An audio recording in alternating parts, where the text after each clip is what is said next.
A paz do Senhor Jesus Cristo, Deus abençoe vocês. Convido os irmãos para acompanhar comigo a leitura do Evangelho de João no capítulo 11, versículo 9. Amém? Vai dizer assim: Jesus respondeu: não há 12 horas no dia?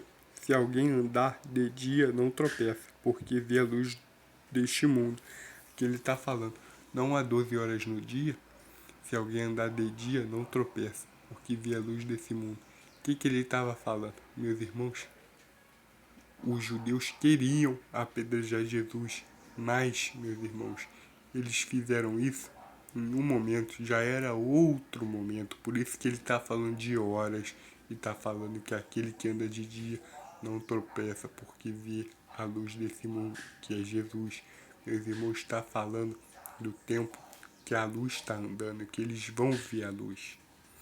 Já não era mais aquele tempo que eles apedrejaram ele. Meus irmãos, Jesus é assim. Com Jesus as coisas são assim. Se ontem aconteceu tal coisa, o ontem passou, meus irmãos.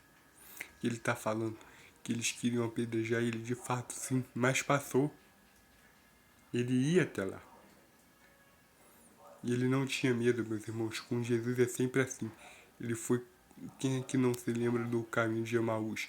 Que disseram que o mestre tinha sido crucificado e que era sexta-feira e Jesus pergunta das novidades já estando no domingo e Jesus estava na frente deles e eles não reconheceram. E que ele está falando, meus irmãos, que o que aconteceu ontem, se foi ontem, hoje as coisas são novas. Não devemos ficar presos no ontem. É o que ele está ensinando aqui os discípulos, que ele deveria fazer isso porque eles estavam presos, meus irmãos, no ontem, no tempo que eles queriam apedrejá-lo, meus irmãos. Por isso que ele diz, não há 12 horas no dia. Porque, meus irmãos, com o passar do tempo não é possível que os mesmos estivessem lá esperando ele. Claro que não. Ninguém, meus irmãos, ia fazer isso. E Jesus sabia muito bem disso. Que eles também tinham seus afazeres. Eles não iam ficar lá fazendo tocar para pegar Jesus. E assim, meus irmãos, Jesus falou que eles iam ter que voltar. E depois ele explicaria o motivo a eles. Mas era necessário, o retorno era necessário eles passarem por aquele lugar. Meus irmãos, era necessário mesmo eles passarem por aquele lugar. De fato, meus irmãos, era necessário sim, porque eles tinham que passar por aquele lugar. Aquele lugar, meus irmãos, que muitas das que eles não queriam que Jesus passasse por lá, por causa da sua preocupação com o seu bem-estar, era só um processo, meus irmãos, do caminho que Jesus teria que fazer em direção à cruz, meus irmãos, porque depois disso ele entra em Jerusalém. E lá ia acontecer tudo o que tinha que acontecer, conforme a gente bem sabe.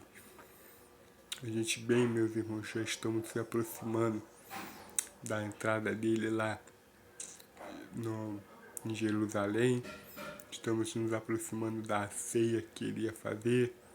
Meus irmãos, das instruções, das revelações que ele ia dar aos seus apóstolos. Então, meus irmãos, ele tinha que passar até a Judéia, independente do que iria acontecer com ele ou não. Ele não se importava com o seu bem-estar, meus irmãos. Ele era de fato o Filho de Deus, o Filho unigênito de Deus.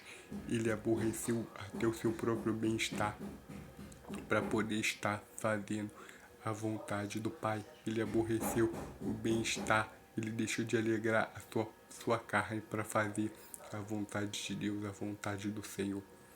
É desses que o Senhor se agrada, meus irmãos. Por isso que ele diz que é o Filho amado dele, em qual ele se compraz. Esse é o Filho de Deus. Meus irmãos, o Senhor é maravilhoso. Devemos obedecer o Senhor em tudo que ele mandar. O Evangelho é assim, a gente desobedece a nós para poder obedecer a Deus. Deus abençoe cada um de vocês. Guarda essa palavra no teu coração e eu te abençoo em nome de Jesus. Amém.